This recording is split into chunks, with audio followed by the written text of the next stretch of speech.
اعوذ باللہ من الشیطان الرجیم بسم اللہ الرحمن الرحیم الم ترى اے میرے نبی کیا آپ نے نہیں دیکھا الی الذین ان لوگوں کی طرف یزعمون جو یہ دعویٰ کرتے ہیں کہ انہم آمنوا کہ بے شک وہ ایمان لے آئے ہیں بما انزل الیک اس کتاب پر جو آپ کی طرف نازل کی گئی ہے یعنی قرآن مجید وما انزل من قبل اور اس پر بھی ایمان لے آئے ہیں جو آپ سے پہلے نازل کی گئی یریدون وہ لوگ ایسے ہیں کہ وہ چاہتے ہیں کہ ان یتحاکموا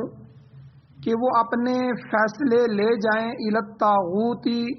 طاغوت کی طرف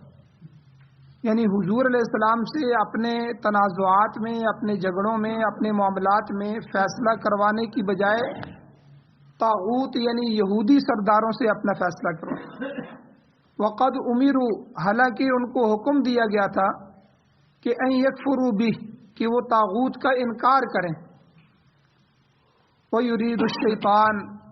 اور شیطان یہ چاہتا ہے کہ ان یضلہم کہ ان کو گمراہ کر دے ضلالا بعیدا دور کی گمراہی وَإِذَا قِيلَ لَهُمْ اور جب کہا جاتا ہے ان کے لیے کہ تعالوا او الی ما انزل اللہ اس کتاب کی طرف جو اللہ نے نازل کیا اللہ کی کتاب سے فیصلہ کرواؤ وَإِلَى الرَّسُولِ اور رسول کی طرف آؤ تو رأیت المنافقین آپ دیکھیں گے منافقین کو کہ یصدون عنک صدودا کہ وہ روک رہے ہوں گے عنک صدودا آپ سے روکنا تو وہ اس سے اعراض کر رہے ہوں گے تو آپ دیکھیں گے کہ یہودی آپ سے اعراض کرتے ہیں اعراض کرنا فکیف پس کیا حال ہوگا اذا اصابتہم مصیبہ اس وقت جب ان کو مصیبت پہنچتی ہے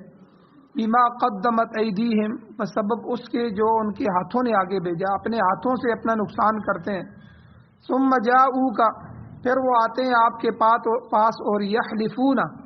حلف قسمیں اٹھاتے ہیں باللہ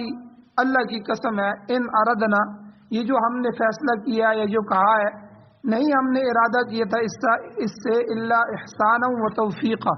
مگر بھلائی کا اور آپس میں اتفاق کا ارادہ کیا تھا اولئک الذین اللہ تعالیٰ کہتے ہیں یہی وہ لوگ ہیں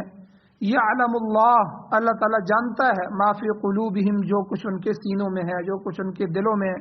جو منافقت اپنے دل میں چھپا کے بیٹھے ہوئے ہیں اللہ تو جاننے والا فاعرض عنہم اے نبی آپ ان سے اعراض کیجیے وعظہم اور آپ ان کو واعظ و نصیحت کرتے رہیں تبلیغ کرتے رہیں آپ کا کام ہے ان کو واعظ و نصیحت کرنا وقل لہم فی انفسہم قولا بلیغا اور آپ ان کو ان کے نفسوں کے بارے میں اثر رکھنے والی بات کہیں سورۃ النساء کی آیت نمبر 60 61 62 اور 63 یہ 4 آیتیں آپ کے سامنے تلاوت ہوئی ہیں ان کے 2 درس اس سے پہلے گزر چکے ہیں جن کا خلاصہ یہ ہے کہ ایک واقعہ ہوا تھا کہ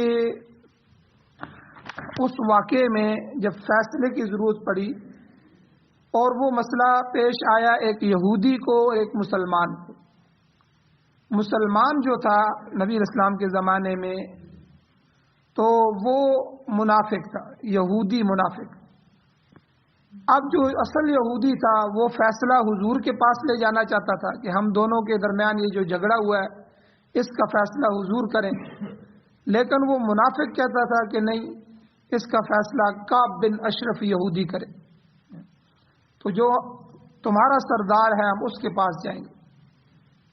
تو اس پر یہ آیات نازل ہوئی ہیں اور تفصیل اس سے پہلے گزر چکی اور اسی طرح یہاں اللہ تعالیٰ نے فرمایا کہ وہ حضور سے فیصلہ کروانے کی بجائے طاغوت کی طرف جاتے ہیں تو طاغوت سے مراد شیطان اور کعب بن اشرف جیسے موذی اور غالی قسم کے جو لوگ ہیں یہ طاغوت تو میں نے کل بھی بیان کیا تھا کہ یہ تو حضور کے زمانے کے طاغوت تھے تو اللہ نے سخت منع کر دیا کہ کوئی مسلمان کوئی صحابی کوئی کلمہ گو